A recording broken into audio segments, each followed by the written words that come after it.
안녕하십니까. 김현욱 아나운서 인사드립니다. 7월 7일 목요일 경북매일 헤드라인 뉴스를 전해드립니다. 첫 번째 소식부터 출발합니다. 오는 10일부터 교차로에서 우회전 시 횡단보도 앞에서 일시정지하지 않을 경우 범칙금과 벌점이 부과됩니다.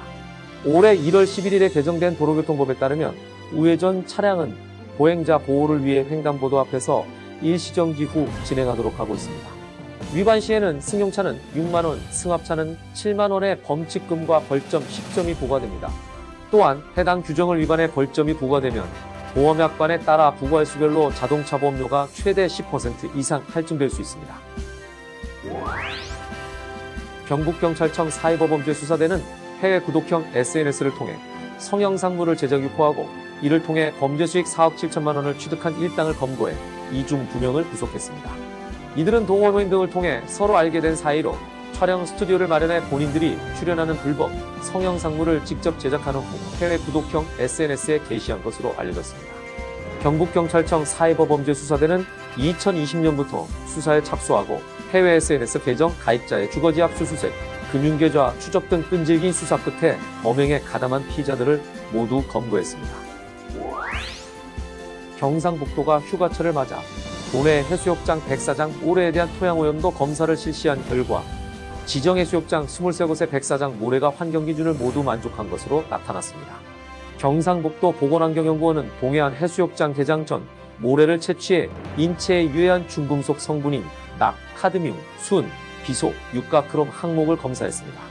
카드뮴, 육가크롬, 순 중금속은 검출되지 않았고 낙과 비소는 일반 토양 중 함유 가능한 자연환경의 농도로 알려졌습니다. 안동시는 내일부터 10일까지 원도심 상권 활성화를 위한 고객감사 바캉스 페스티벌을 개최합니다. 안동시가 주최하고 안동시 상권 활성화 추진단이 주관하는 이번 행사는 안동 원도심을 방문하는 관광객과 시민들에게 즐길 거리와 경품 추첨 등 다양한 콘텐츠를 제공합니다. 특히 이번 행사는 지난해 10월 중소벤처기업부 공모사업인 안동 원도심 상권 르네상스 사업에 선정됐습니다. 경상북도 교육청 문화원은 드론에 부착된 카메라를 활용해 대지와 기와를 수직적으로 촬영한 김동필 사진작가의 낯설게 보기 전시를 15일까지 엽니다. 이번 전시는 농경지와 기와를 촬영한 작품들로 작가는 자연과 인간이 함께 연출한 조연미를 표현했습니다.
대구시가 공무원들의 출퇴근 시간을 유연하게 조정합니다.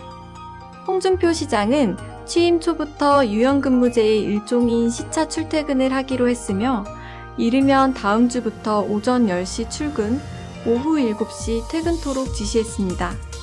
또 업무 효율성과 집중도를 높이기 위해 간부회의는 30분을 넘지 않도록 했고 각종 회의는 일괄적으로 오전 10시 30분 이후에 열기로 했습니다.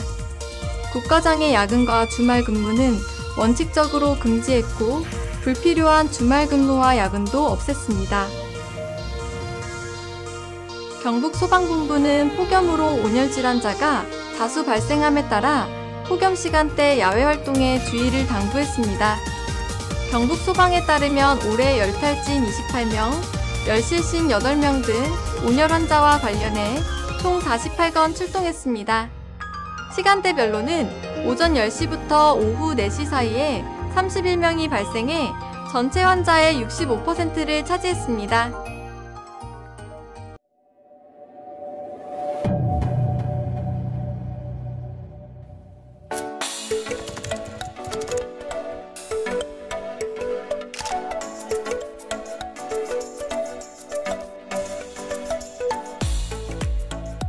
대구 경북 지역에 폭염특보가 내려져 있습니다.